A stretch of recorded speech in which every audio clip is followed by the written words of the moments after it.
अस्सलाम वालेकुम।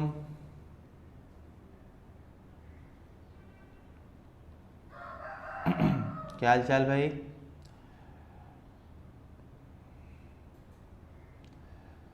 सब खैरियत? अच्छा भाई देखें, नेक्स्ट क्लास पिछली क्लास में हमने ट्रिग्नोमेट्री के पास पेपर के एमसीक्यूज़ मैंने आपको कराए थे और उसमें मैंने आपको एक्स्ट्रा एमसीक्यूज़ भी कराए थे कि भाई देखें एमसीक्यूज़ और किस किस तरह से आपके पास ट्रिग्नोमेट्री में आ सकते हैं। ठीक है, तो आज इंशाल्लाह हम ट्रिग्नोमेट्री में ना पास पेपर के क्वेश्चंस करेंगे कि भाई आपके पास पास पेपर में क्या क्या क्वेश्चन जो है ना वो ट्रिग्नोमेट्री के आए हैं। कुछ सवालात हमने डिस्कस भी नहीं किए थे कि भाई वो किस तरह से आएंगे। ठीक है, तो इंशाल्लाह आज हम लोग उसको डिस्कस भी करेंगे और कुछ चीज़ें उन्होंने हमारे पास दी हुई हैं कि भाई आपने क्या क्या चीज़ें जो है ना हमारे पास पास पेपर के लिहाज से इंपॉर्टेंट है। पास पेपर में एक प्रूफ दैट का सवाल आता है। प्रूफ दैट वाले सवाल बड़े इंपॉर्टेंट होते हैं। फर्स्ट ईयर में जब आप जाएंगे तो आप प्रूफ दैट से सबसे पहले टकराते हैं कि भाई प्रूफ दैट किस तरह आपने करना है। तो कुछ इंशाल्लाह उसके रूल्स हैं, मैं आपको आज वो रूल्स भी सिखाऊंगा कि देखिए भाई रूल्स क्या होते हैं आपके पास प्रूफ दैट में। किसी भी एक्सप्रेशन को अगर आपको प्रूफ करना है ना तो फिर आप वो किस तरह से उसको प्रूफ करेंगे। ठीक है, तो इंशाल्लाह आज हम लोग प्रूफ दैट के रूल्स को भी सीखेंगे और कुछ रेशोज़ के सवाल आते हैं इंशाल्लाह उसको भी आज हम लोग सीखेंगे कि भाई किस तरह से रेशोज़ को आप लोग सॉल्व करते हैं। ठीक है, अच्छा ठीक है। अच्छा अब देखिए यहाँ पे आपके पास 2019 में जो है ना क्वेश्चन आया था। वालेकुम अस्सलाम। ठीक है, 2019 में हमारे पास एक क्वेश्चन आया था। ठीक है, और वो क्वेश्चन कुछ इस तरह से था कि sign theta divided by 1 plus cos theta और सॉरी 1 माइनस है। ठीक है, और इसको प्रूव करना है आपने 1 plus cos theta divided by sine theta.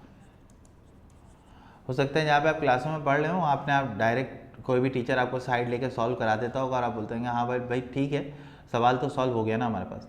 यहाँ पे ऐसा नहीं है। यहाँ पे मैं आपको बताता हूँ कि भाई रूल रेगुलेशन होते क्या हैं किसी भी एक्सप्रेशन को प्रूव करने के।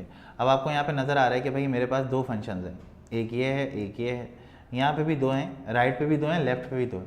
तो आप चाहें तो लेफ्ट को कंसिडर करके राइट को सॉल्व कर लें या फिर राइट को कंसिडर करके लेफ्ट को सॉल्व कर लें। दोनों सूरतों में आंसर आपका आ जाएगा। ठीक है, अच्छा देखें मैं आपको यहाँ पे लेफ्ट हैंड साइड लेके सॉल्व करके दिखा रहा हूँ कि देखें लेफ्ट हैंड साइड से आपके पास आंसर किस तरह है।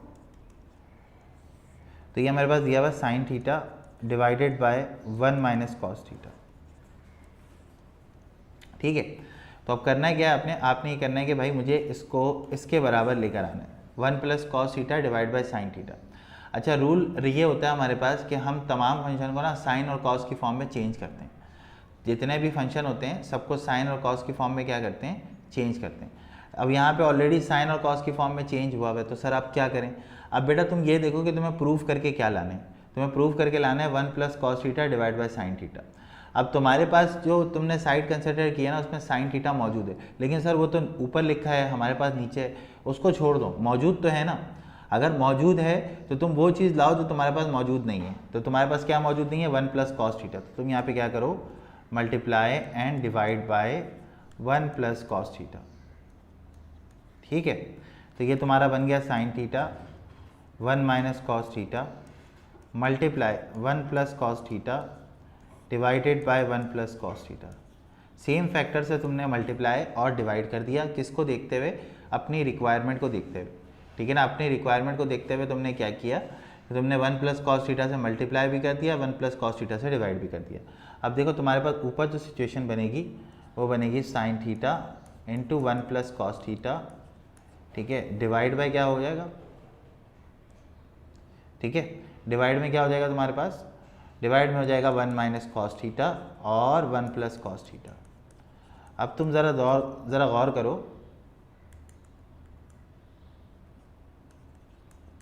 ये तुम्हारे पास जो लिखा हुआ है, ये वाली जो एक्सप्रेशन तुम्हारे पास लिखी हुई है, this is A, this is B, this is A, this is B, ये तुम्हारे पास लिखा हुआ है A plus B, A minus B which is equal to A square minus B square. तो अब तुम्हारे पास जो सूरत हाल बनेगी वो ये बनेगी sine theta into 1 plus cos theta और नीचे क्या हो जाएगा, ए का स्क्वायर माइनस बी का स्क्वायर। ठीक है। तो ये तुम्हारे पास बन गया sine theta into 1 plus cos theta, A square minus B square का मतलब 1 माइनस कॉस स्क्वायर थीटा। और हम ये जानते हैं 1 माइनस कॉस स्क्वायर थीटा बराबर होता है किसके, साइन स्क्वायर थीटा के। सही है, बात समझ में आई। 1 minus cos square theta is equal to क्या होता है, साइन स्क्वायर थीटा के बराबर होता है। देन अब हम इसको यहाँ पे पुट करा देंगे, sine theta 1 plus cos theta divided by sine square theta. अब आप यहाँ देखो साइन थीटा से ये एक साइन कैंसिल हो गया, तो 1 plus cos theta divided by sine theta, यानी कि लेफ्ट हैंड साइड बराबर आ गया राइट हैंड साइड के, हैंस प्रूव्ड। सही है भाई। तो ये हमारे पास 2019 में आया हुआ क्वेश्चन था जो मैंने अभी आपको कराया प्रूव दैट के हवाले से। ठीक है, तो ऐसे सवाल हमारे पास प्रूव दैट में बिल्कुल आते रहते हैं, और आने का मतलब ये है कि मतलब ये पेपर में भी इसी तरह से आएंगे। ठीक है, तो नेक्स्ट क्वेश्चन की तरफ बढ़ते हैं। अगला क्वेश्चन देखिए, 2018 में क्वेश्चन आया था। इसमें लिखा था sine theta upon 1 plus cos theta, फिर यहाँ दिया था उन्होंने 1 plus cos theta divided bye क्या है हमारे पास, साइन थीटा, बराबर है ये किसके, 2 टाइम्स ऑफ कॉसेक थीटा के। आपको इसको क्या करना है, प्रूफ करना है। ठीक है, अब मैं आपको दिखाऊं यहाँ पर अगर, तो आपके पास टोटल यहाँ पर जो है एक फंक्शन साइन का, एक कॉस का, 1 2 3 4, और यहाँ पर सिर्फ एक फंक्शन है। तो मतलब बड़ी साइड कौन सी है, देखने में भी नज़र आ रहा है कि ये वाली साइड हमारे पास क्या है, बड़ी है। ठीक है, और ये वाली साइड हमारे पास छोटी है। तो हमेशा बड़ी साइड को लेके प्रूफ करते हैं। ठीक है, तो हम यहाँ पे कौन सी साइड लेंगे, कंसिडर करेंगे हम लेफ्ट हैंड साइड को। तो ये हो जाता है sine theta upon 1 plus cos theta, और ये हो जाएगा 1 प्लस कॉस थीटा अपॉन कितना हो गया, sine theta. Now you can take LCM of this terms. ठीक है, आपने क्या करना है, एलसीएम लेना, बिकॉज यहाँ पे सारे के सारे फंक्शन ऑलरेडी साइन कॉस में मौजूद हैं। ठीक है, जब आप एलसीएम लेते हैं ना तो आसान तरीका ये होता है, आप क्रॉस मल्टीप्लाई करा दें, जस्ट लाइक दैट। तो ये हो जाएगा साइन इंटू साइन मतलब साइन स्क्वायर थीटा, और ये 1 plus cos theta into 1 plus cos theta divided bye क्या हो जाएगा, 1 प्लस कॉस थीटा इंटू में क्या हो गया, साइन थीटा। ठीक है, अब आपने सिंपली क्या करना है, इसको सिंप्लीफाई कर देना है कि भाई ये सिंप्लीफाई किस तरह होगा आपके पास, आपने इसको क्रॉस मल्टीप्लाई कर दिया। अब क्रॉस मल्टीप्लाई करने के बाद आप सिंपली इसको क्या करेंगे, सिंप्लीफाई कर देंगे। सिंप्लीफाई कैसे होगा भाई, ज़रा कोई बताओ मुझे।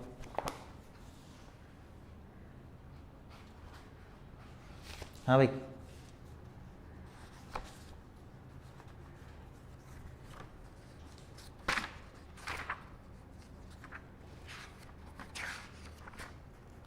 हाँ भाई, कैसे सिंप्लीफाई होगा ये,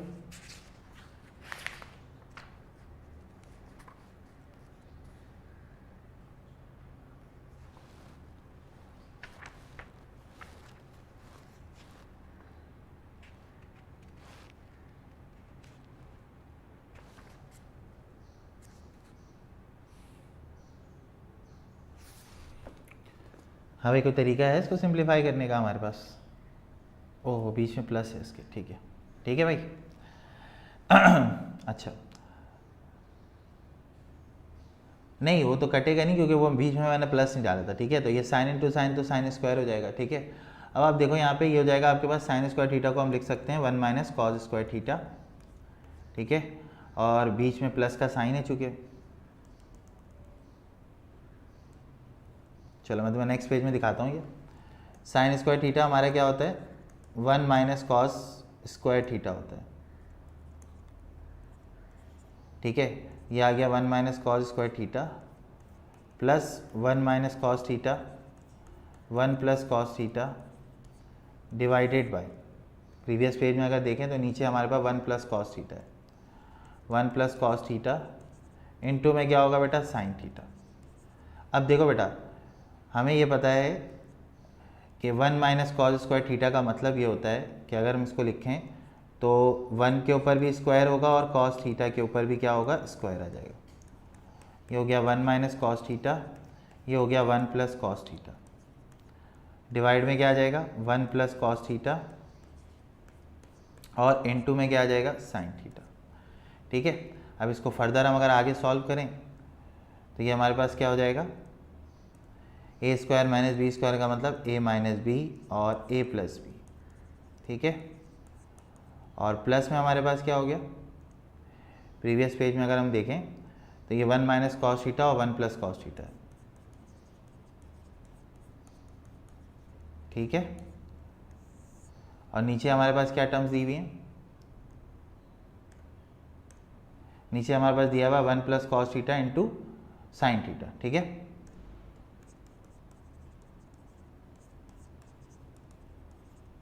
ठीक है भाई, अब ऊपर देखो आप कॉमन कुछ आ रहा है हमारे पास, कॉमन क्या आ रहा है भाई, सीधी सीधी कहानी है, कॉमन पूरा का पूरा आ रहा है 1 minus cos theta 1 plus cos theta. तो अगर मैं इसको कॉमन निकाल लूँ यहाँ से ये पूरा और यहाँ से ये पूरा, तो मेरे पास ये बचेगा 1 प्लस 1, ठीक है। और नीचे बचेगा 1 प्लस कॉस थीटा इंटू में क्या होगा हमारे पास साइन थीटा, ठीक है। ये यहाँ से कट जाएगा।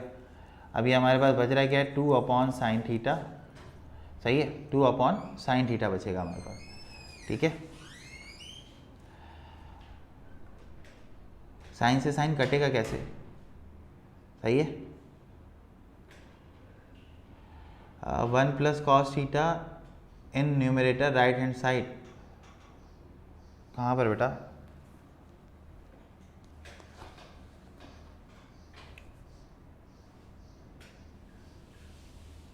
ओनली 1 प्लस कॉस थीटा ना, हाँ ये मुझसे मिस्टेक हुई है, देख लेता हूँ मैं इसको।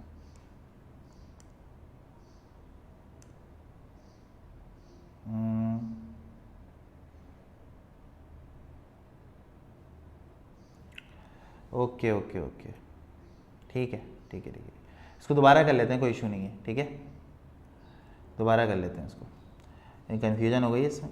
चलो देखो देखो, sine theta upon 1 plus cos theta और फिर 1 plus cos theta divide by sine theta, ठीक है, इज इक्वल टू, हाँ सही है सही है, मैं कर देता हूँ इसको, दोबारा कर देता हूँ, कोई इशू नहीं है। कंसिडर कर लेते हैं हम लोग कौन सी साइड को, लेफ्ट हैंड साइड को। तो ये क्या आएगा, sine theta upon 1 plus cos theta बेटा, और ये 1 प्लस कॉस थीटा अपॉन में कितना हो जाएगा, साइन थीटा, ठीक है। एलसीएम आपके पास आएगा 1 प्लस कॉस थीटा इंटू क्या आएगा, साइन थीटा। तो एलसीएम में ये डिवाइड से ये कट जाएगा, तो यहाँ पे आपके पास क्या बचेगा, sine theta multiply by sine theta, ठीक है, साइन स्क्वायर थीटा, साइन से साइन कट जाएगा तो ये बन जाएगा 1 प्लस कॉस थीटा का होल स्क्वायर, ठीक है बेटा। ये बात तो समझ में आ गई होगी उम्मीद है, ठीक है। अब साइन स्क्वायर थीटा हमारे पास बराबर होता है किसके, 1 माइनस कॉस स्क्वायर थीटा के। और अगर हम इसको मज़ीद लिखना चाहें तो हम कैसे लिखेंगे, हम लिखेंगे 1 minus cos theta into 1 plus cos theta, because ये ए स्क्वायर माइनस बी स्क्वायर है, ठीक है, ये ए स्क्वायर माइनस बी स्क्वायर है। अगर आप ध्यान से देखें मैं इसको डायरेक्ट रिप्लेस कर रहा हूँ, तो 1 माइनस कॉस थीटा और ये हो गया 1 प्लस कॉस थीटा, ठीक है, और ये मेरे पास हो जाएगा 1 प्लस कॉस थीटा का होल स्क्वायर, और डिवाइड बाय क्या हो गया, 1 प्लस कॉस थीटा, और यहाँ पे क्या हो जाएगा बेटा, साइन थीटा, ठीक है भाई। अब तो बात समझ में आ रही है ना, ठीक है। अब देखो यहाँ पे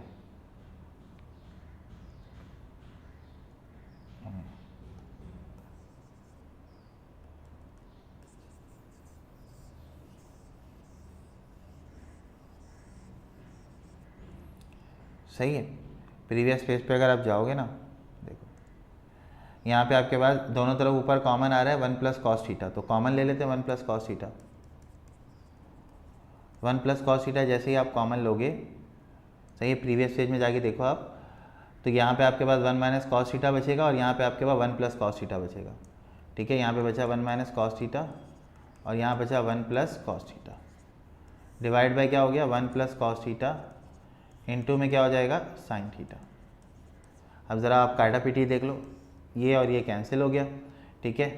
अच्छा, माइनस का कॉस थीटा प्लस का कॉस थीटा भी आपके पास क्या हो गया, कैंसिल हो गया, 1 प्लस 1 हो गया 2, 2 अपॉन साइन थीटा, तो मैं इसको लिख सकता हूँ 2 multiply 1 upon sine theta. 1 upon sine theta का मतलब क्या होता है, कॉसेक थीटा। क्लियर हो गई बात। तो ये हमारे पास इस सवाल का आंसर आ गया 2 cos sec थीटा। थोड़ी सी डिटेल्ड है चीज़, लेकिन अच्छा क्वेश्चन दिया हुआ इन्होंने।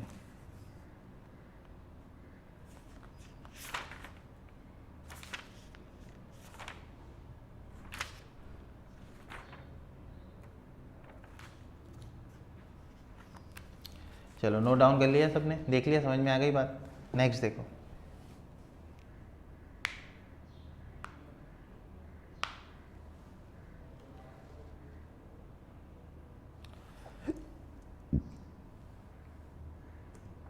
चलो क्वेश्चन देखो अगला तुम्हारे पास आया था 2017 में। 2017 में तुम्हारे पास क्वेश्चन था 1 minus sine theta divided by cos theta is equal to cos theta और divided by 1 plus sine theta. देख बेटा बहुत सिंपल सा क्वेश्चन है, इसमें तुम कोई भी साइड ले लो, अभी जैसे कि मैंने बताया ना उसी तरह का क्वेश्चन ये है। तो 1 माइनस साइन थीटा अपॉन में क्या है कॉस थीटा। अब तुम्हें नज़र आ रहा है प्रूफ करके तुम्हें चाहिए 1 प्लस साइन थीटा और कॉस थीटा। तो कॉस थीटा तो है मेरे पास, तो तुम सिंपली यहाँ पे क्या करो, मल्टीप्लाई डिवाइड करा दो 1 प्लस साइन थीटा से।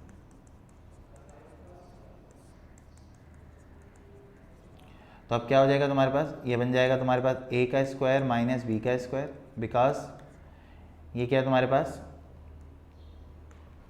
ये तुम्हारे पास क्या है, a है, ये b है, ये a है, ये b है, तो a माइनस बी और a प्लस बी है। ठीक है, ये हो गया कॉस थीटा और ये हो गया 1 प्लस साइन थीटा। ठीक है, अब देखो 1 का स्क्वायर 1 हो जाएगा, ये हो जाएगा साइन स्क्वायर थीटा, अपॉन में क्या हो जाएगा cos theta into 1 plus sine theta. ठीक है, हाँ बिल्कुल ठीक है, आगे चलते हैं। 1 माइनस साइन स्क्वायर थीटा की जगह आप लोग कॉस स्क्वायर थीटा रखेंगे और यहाँ पे हो जाएगा कॉस थीटा और ये हो जाएगा 1 प्लस साइन थीटा। अब देखो ये कॉस से ये वाला कॉस कैंसिल हो गया, cos theta upon 1 plus sine theta. Clear भाई, बिल्कुल उसी तरह का सवाल था, बिल्कुल सीधा सा सवाल कि बस हम इसमें वैल्यूज़ रखें और आंसर निकाल लें इसमें। ठीक है, चलो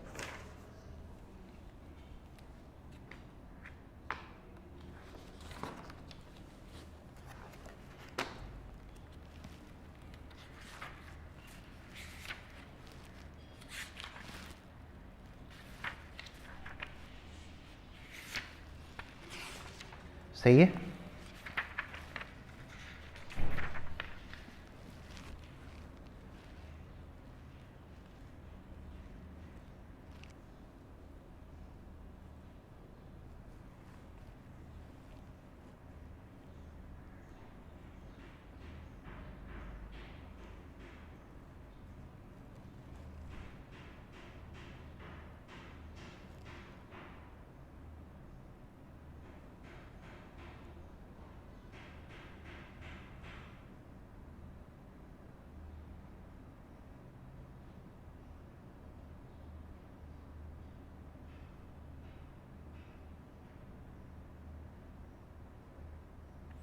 चलें आगे चलें, नेक्स्ट देखिए।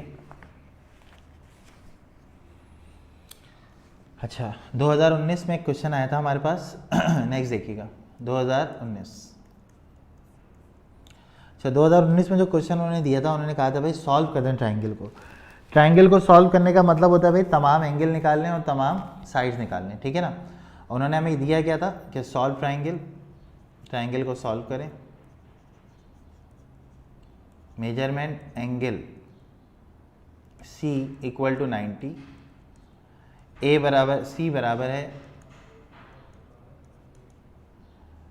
8 सेंटीमीटर के और B बराबर है 4√3 सेंटीमीटर के। तो बेटा देखें ट्राइंगल को सॉल्व करने का मतलब ये है कि तीनों साइडें पता हों, तीनों एंगल पता हों। ठीक है, एक एंगल 90 देने का मतलब ये है कि भाई राइट एंगल ट्राइंगल है।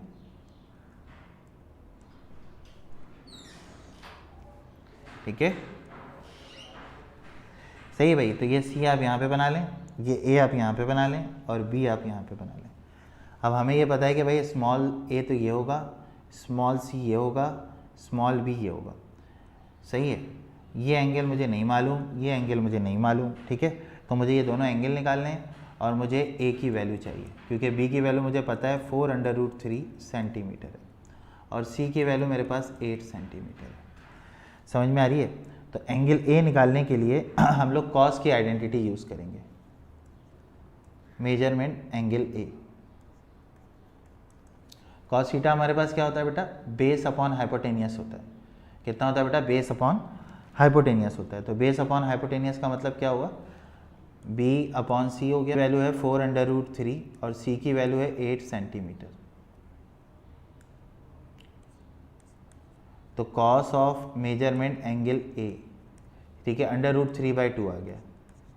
ठीक है, तो मेजरमेंट एंगल ए जो है ना आपके पास √3/2, ये कब होता है हमारे पास कॉस में? ये 60 डिग्री पे होता है, सॉरी 30 डिग्री पे होता है। ठीक है, तो आपके पास यहाँ पे आंसर जो आ जाएगा एंगल ए का वो 30 आ जाएगा। अब कोई मसला ही नहीं है, एंगल ए जब आपको पता चल गया कि भाई वो कितना आएगा, ठीक है, क्योंकि कॉस मेजरमेंट एंगल ए हम ढूंढते हैं भाई कहाँ पे होता है। √3/2 लास्ट क्लास में मैंने आपको बताया था कि ये 30 डिग्री पे होता है, तो 30 डिग्री हमारे पास वैल्यू आ गई। अब तीसरा एंगल चाहिए मुझे बी वाला। ठीक है, तो अब देखो क्या करूँगा मैं।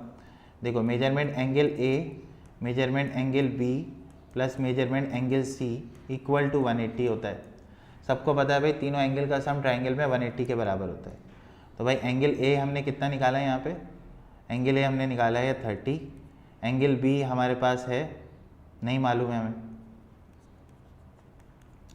एंगल सी हमारे पास है 90 इज इक्वल टू 180। तो एंगल बी हम किस तरह निकालेंगे? 180 माइनस 30 माइनस 90। तो एंगल बी की वैल्यू मेरे पास आ गई 60 डिग्री। बात समझ में आ गई? एंगल बी की वैल्यू कितनी आ गई? 60 डिग्री आ गई। अब मुझे एक साइड और निकालनी है। ठीक है, अच्छा, एंगल बी की वैल्यू क्या आ गई? आपके पास आ गई 60 डिग्री। ठीक है, अब मुझे एक वैल्यू और निकालनी। कौन सी वैल्यू भाई? देखो भाई मेरे पास एंगल ए मालूम नहीं था, मुझे एंगल बी मालूम नहीं था, दोनों मैंने निकाल लिया। अब मुझे ए की वैल्यू निकालनी है। ठीक है, ए की वैल्यू मुझे फाइंड आउट करना है कि ए की वैल्यू क्या होगी। ठीक है, अब ए की वैल्यू मैं कैसे निकालूंगा? कोई मसला नहीं है हमारे पास। देखो अब ए की वैल्यू निकालने के लिए मैं तुम्हें यहीं पे समझाता हूँ। अगर मैं इस एंगल को कंसीडर कर रहा हूँ तो ये मेरा थीटा है, और ये थीटा मेरे लिए, अगर ये थीटा है तो थीटा के सामने वाला परपेंडिकुलर, परपेंडिकुलर के सामने वाला हाइपोटेनियस एंड देन फिर बेस। ठीक है, तो मेजरमेंट एंगल बी अगर मुझे निकालना है तो बी की वैल्यू मेरे पास कितनी आई हुई है? एंगल बी की वैल्यू मेरे पास कितनी आई है? 60 आई हुई है। ठीक है, तो मैं यहाँ पे क्या करूँगा? मैं यहाँ पे लगा दूंगा साइन 60। सही है, थीटा के सामने वाला परपेंडिकुलर, परपेंडिकुलर के सामने वाला हाइपोटेनियस, तो ये हो गया सी और डिवाइड बाय ए। ठीक है, तो साइन 60 की वैल्यू अब मुझे निकालना क्या है? ए निकालना है, तो ए को मैं उधर भेज देता हूँ। तो A is equal to C upon sine 60। A किसके बराबर होगा? सी अपॉन साइन 60 के बराबर हो जाएगा। अब मैं यहाँ पे वैल्यूज़ रखूँगा, मेरे पास आंसर आ जाएगा। ठीक है, तो A is equal to C upon sine 60। C की वैल्यू मेरे पास कितनी है भाई? सी की वैल्यू अगले ने मुझे कितनी दी थी भाई? 8 सेंटीमीटर, और साइन 60 की वैल्यू होती है √3/2। ठीक है, जो भी वैल्यू आएगी मेरे पास वो इसका क्या हो जाएगा? फाइनल आंसर हो जाएगा। तो इस तरीके से हम इस ट्रायंगल को क्या करते हैं बेटा? सॉल्व कर रहे होते हैं। ठीक है, ये 2019 में आपके पास क्वेश्चन आया था।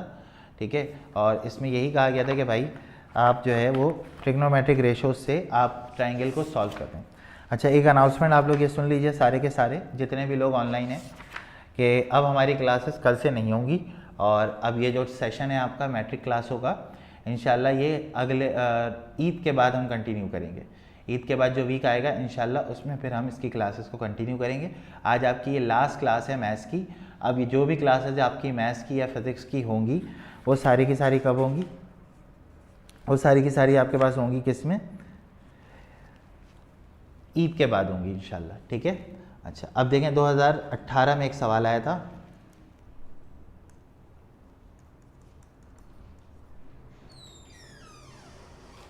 सही है, find all trigonometric ratio of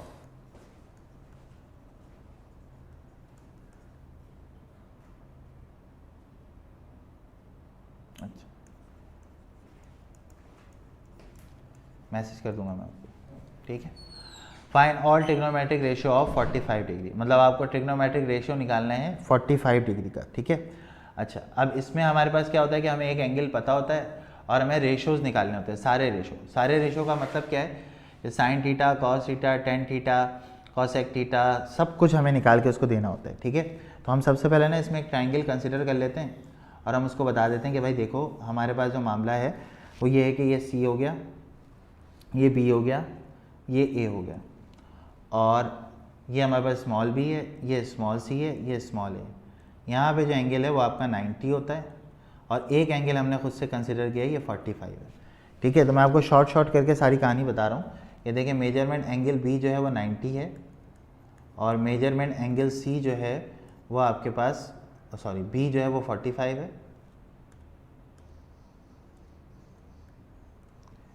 ठीक है, एंगल बी जो है वो आपके पास 45 है, एंगल सी जो है वो आपके पास 90 है। मुझे एंगल ए अभी निकालना पड़ेगा। ठीक है, तो मेजरमेंट एंगल ए मैं कैसे निकालूंगा? Measurement angle A plus measurement angle B plus measurement angle C is equal to 180। अच्छा, मुझे बहुत सारी बातें इसमें पता हैं। मेजरमेंट एंगल ए आ गया, बी की जगह 45 आ गया, सी की जगह 90 आ गया, इज इक्वल टू 180 आ गया। तो मेजरमेंट एंगल ए मेरे पास कितना आ गया? 180 माइनस 90 प्लस 45 कितना होता है बेटा? 135। तो मेजरमेंट एंगल ए जो है वो मेरे पास 45 आ गया। अरे ये तो कमाल हो गया भाई। देखो भाई, दो एंगल तुम्हारे पास 45 के। कौन कौन से दो एंगल सर? एक तुम्हारा ए वाला एंगल और एक तुम्हारा बी वाला एंगल। इसका मतलब तुम्हारी ए वाली साइड और बी वाली साइड भी बराबर होगी क्योंकि इसके एंगल आपस में क्या है? बराबर है। ठीक है, तो यहाँ पे तुम बताओगे ए इज इक्वल टू बी होगा। समझ में आई बात? क्योंकि तुम्हारी एंगल बी और एंगल ए बराबर है, तो एंगल ए और एंगल बी अगर बराबर होंगे ना तो इसका मतलब ये हुआ कि बेस और परपेंडिकुलर बराबर हैं। बिकॉज दोनों एंगल बराबर हैं तो दोनों साइड भी क्या होगी? बराबर होगी। इज इट क्लियर भाई? सबको बात समझ में आई? कि अगर दो साइडें बराबर हैं तो दो एंगल भी आपके पास क्या होंगे? बराबर होंगे। दो एंगल बराबर होने का मतलब यह है कि आपके लिए बहुत काम आसान हो गया। अब आप क्या करेंगे भाई? इसमें पाइथागोरस थ्योरम को यूज़ करेंगे। Using Pythagoras theorem. वो क्या बोलता है? वो बोलता है C square equal to A square plus B square, और हम उसको यहाँ पे बताएंगे कि ए और बी बराबर हैं। सही है? ए और बी बराबर होने का क्या मतलब है? ए और बी बराबर होने का क्या मतलब है कि C square equal to A square plus A square. मतलब बी को हटा के ए रख दो या ए को हटा के बी रख दो, तो सी स्क्वायर इक्वल टू क्या हो गया? 2a स्क्वायर हो गया, square root on both side. ठीक है, तो c is equal to under root 2a आ गया। c किसके बराबर आ गया? रूट 2a के बराबर आ गया। ठीक है, अब b रख लो, a रख लो, तुम्हारी मर्जी है। ठीक है, अच्छा देखो यहाँ तक का मामला सबको समझ में आ गया कि हम रेशो में सबसे पहले क्या चीज़ देखते हैं कि भाई आपके पास a b c की वैल्यू आप कैसे निकालेंगे। तो a और b बराबर है, c की वैल्यू अंडर रूट 2a आ गई है। ठीक है, अब आपने क्या करना है? अब आपने सिंपली रेशो निकालना है। हमें ये पता चल गया कि c की वैल्यू 2a के बराबर है, c की वैल्यू 2a के बराबर है। ये कैलकुलेशन सारी मैंने करके आपको दिखाई कि देखें यहाँ पे कैलकुलेशन हम किस तरह से करते हैं। ठीक है, अब आपने सिंपल क्या करना है? आपने अब इसी ट्राइंगल को ध्यान में रखते हुए आपने सारे काम यहाँ पे करने हैं। ठीक है, तो मैं यहाँ से चीज़ों को रब करके यहीं पे आपको कैलकुलेशन सारी करके दिखा रहा हूँ।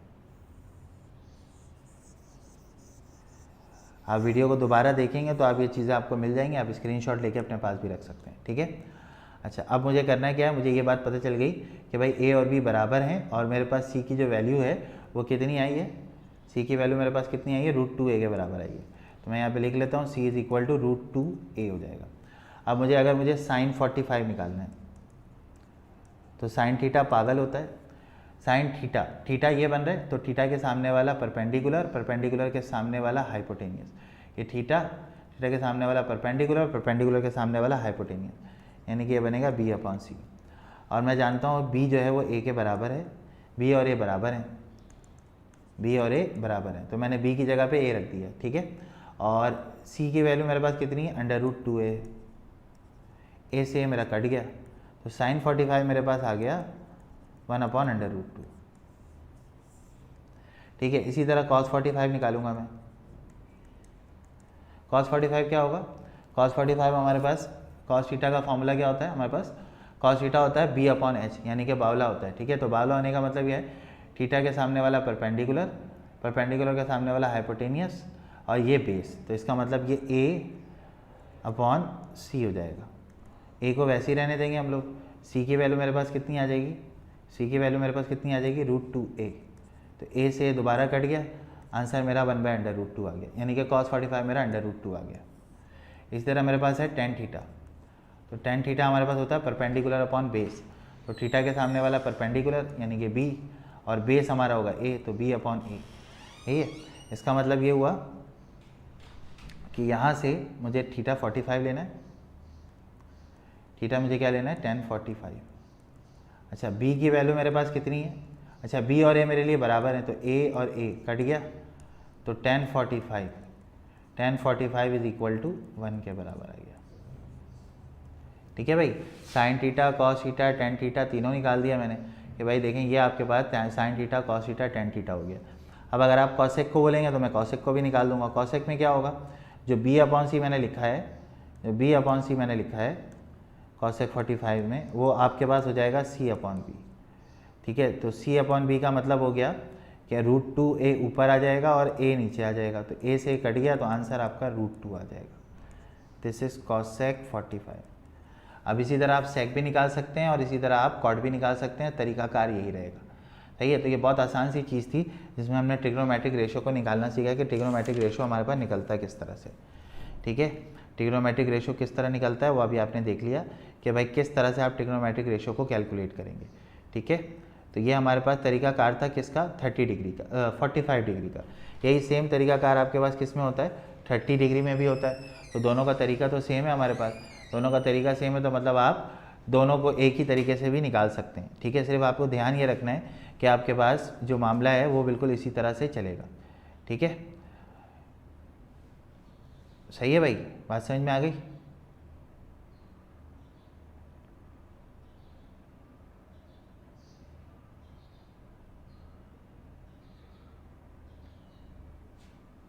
चलो ठीक है, नेक्स्ट देखो।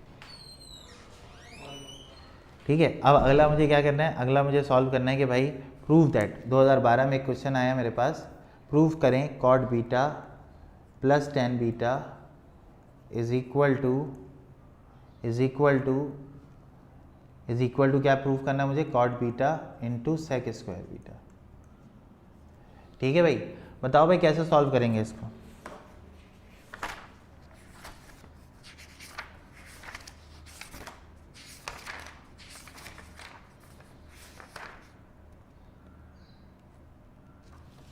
हाँ भाई, क्या करेंगे भाई इसमें, पहले सवाल में क्या करेंगे बताओ। लेफ्ट हैंड साइड ले लेते हैं। ठीक है,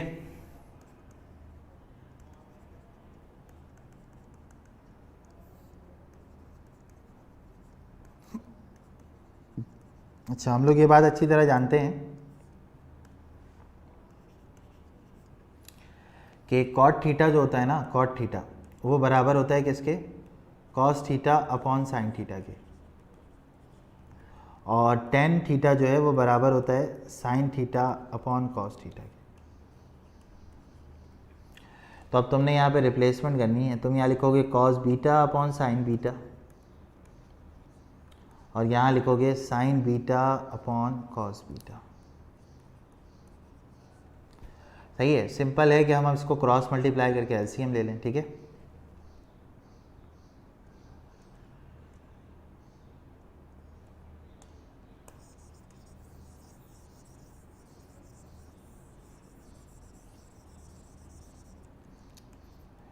सही है, अगर आप एलसीएम लेंगे तो आप यहाँ देखें कॉस से कॉस मल्टीप्लाई होगा तो ये कॉस स्क्वायर बीटा बन जाएगा। ठीक है, और साइन से साइन मल्टीप्लाई होगा तो that is sine square beta divided by cos beta sine beta. ठीक है भाई, तो ये हमारे पास कहानी आ गई किसकी, cos square beta plus sine square beta divided by cos beta into sine beta. सही है, cos beta into sine beta. ठीक है, तो अब आपने क्या करना है, अब इसमें आपने सिंपली इसको क्या करना है, आपको पता है कि ये 1 के बराबर होता है, cos square beta plus sine square beta किसके बराबर होता है, 1 के बराबर होता है। तो इसको अगर आप 1 रखेंगे तो ये 1 अपॉन कॉस बीटा और ये 1 अपॉन साइन बीटा बन जाएगा। ठीक है, ऐसे ही है ना, देखो यही होगा, cos square beta plus sine square beta 1 हो जाएगा, तो ये 1 upon cos beta 1 upon sine beta बच जाएगा, और फिर इसको आगे आप फर्दर सॉल्व करेंगे तो ये आपको अगली चीज़ हमें बना के दे देगा कि भाई cot beta into sec square beta, ठीक है, cot beta into sec square beta, ठीक है। तो ये सवाल हमारे पास था बहुत आसान सा, तो इसको आप आगे खुद से ट्राई कीजिएगा, नहीं होगा तो फिर मैं आपको इसमें गाइड कर दूँगा, ठीक है। चलो अच्छा भाई देखें, इसमें आपके पास रेशोज़ वाले सवाल थे, ट्रिग्नोमेट्रिक रेशोज़ वाले, वो मैंने आपको करा दिए कि ट्रिग्नोमेट्रिक रेशो हम लोग किस तरह से निकालते हैं। अब देखें कुछ सवाल हमारे पास ना एंगल ऑफ एलिवेशन और एंगल ऑफ डिप्रेशन का कॉन्सेप्ट भी होता है, ठीक है।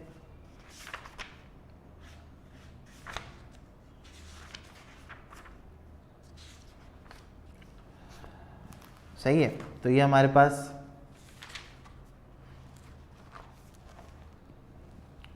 अच्छा ये बताया हमारे पास, अगर मैं आपसे ये कहता हूँ कि भाई sine theta is equal to 3/5 है और साइन थीटा इक्वल टू 5/3 है, तो इनमें से कौन सा सही है कौन सा गलत है, कैसे बताओगे? हाँ भाई, साइन थीटा इक्वल टू 3/5 सही है, sine theta is equal to 5/3 सही है।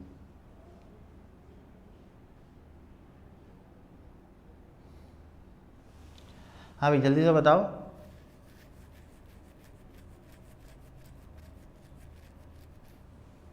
हाँ भाई कौन सा सही है इसमें?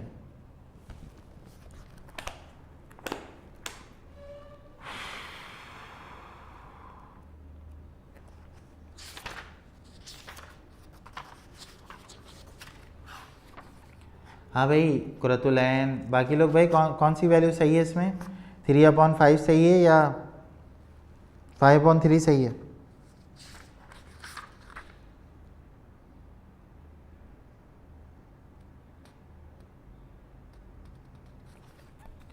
हाँ बिल्कुल, लास्ट क्लास में शायद मैंने बताई थी ये बात कि देखो भाई साइन थीटा के अंदर जो वैल्यू होती है हमारे पास 3/5 या साइन थीटा इक्वल टू 5/3, इसमें से जो सही होगा वो कौन सा होगा? 3/5 होगा, क्योंकि ये जो आंसर है ना इसका 1 से छोटा आता है, इसका आंसर 1 से बड़ा आता है। और साइन थीटा कभी सही है, तो साइन थीटा कभी भी 1 से बड़ा नहीं हो सकता, तो साइन थीटा अगर कभी 1 से बड़ा नहीं हो सकता तो याद रखो हमेशा ऊपर छोटा नंबर होगा और नीचे क्या होगा आपके पास? बड़ा नंबर होगा। ट्रिग्नोमेट्री के जो पास पेपर्स हैं ना वो हमारे पास हो गए कंप्लीट, ठीक है। अब इसमें कुछ चीज़ें हमारे पास एक्स्ट्रा भी होती हैं जो मैं तुम लोगों को करा रहा हूँ, तो तुम लोग ये याद रखना कि भाई ट्रिग्नोमेट्री में सिर्फ ये नहीं होता कि तुम प्रूफ करके दिखा दो, ट्राइंगल सॉल्व करके दिखा दो, बहुत सारी चीज़ें होती हैं, ठीक है। बहुत सारी चीज़ों से क्या मुराद है कि अगर मैं तुमसे ये पूछ रहा हूँ कि बताओ मुझे कि आइसोसेलेस ट्राइंगल की प्रॉपर्टी क्या होती है, व्हाट इज आइसोसेलेस ट्राइंगल, बताओ भाई आइसोसेलेस ट्राइंगल क्या होता है? हाँ भाई किसी को पता है आइसोसेलेस ट्राइंगल क्या होता है? What is isosceles triangle? Isosceles triangle वो होता है जिसमें दो साइड्स इक्वल होती हैं, टू साइड्स आर इक्वल। और यहाँ पे when two sides are equal, यहाँ पे आप बताओगे when two sides are equal then two angles are also equal.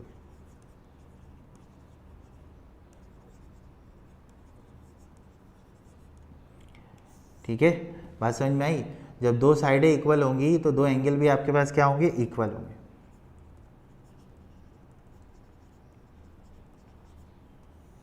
Equilateral में क्या होता है? All sides are equal.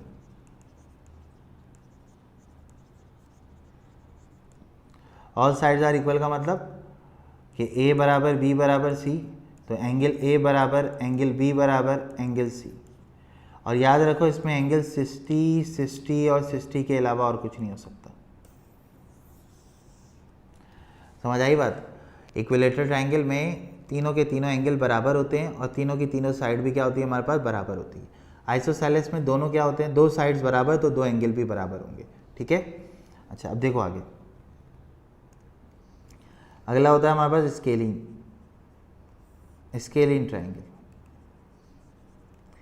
All sides are unequal, तमाम की तमाम साइड्स क्या होती हैं हमारे पास? अनइक्वल होती है।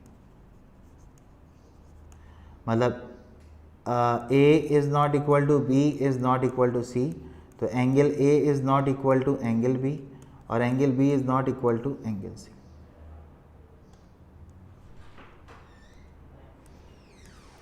सही है, angle A is not equal to angle B और angle B is not equal to angle C. ठीक है, angle A, angle B, angle C आपस में बराबर नहीं हो सकते क्योंकि इनकी साइड्स आपस में बराबर नहीं है। ठीक है, कंटेंट पूरा हो गया, ख़त्म कर दूँ। ठीक है, तो ये हमारे पास ट्रिग्नोमेट्री की टोटल कहानी थी जो मैंने आपको सुना दी कि पास पेपर के प्रॉब्लम भी कर लिए हमने। ठीक है, और आपके पास MCQs भी कर लिए।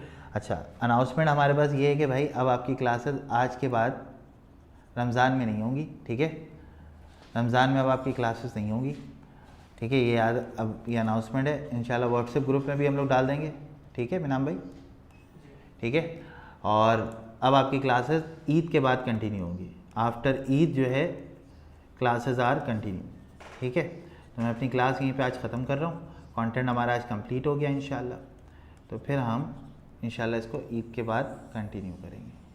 ठीक है बेटा, चलें, अल्लाह हाफ़िज़, अस्सलाम वालेकुम, अल्लाह हाफ़िज़।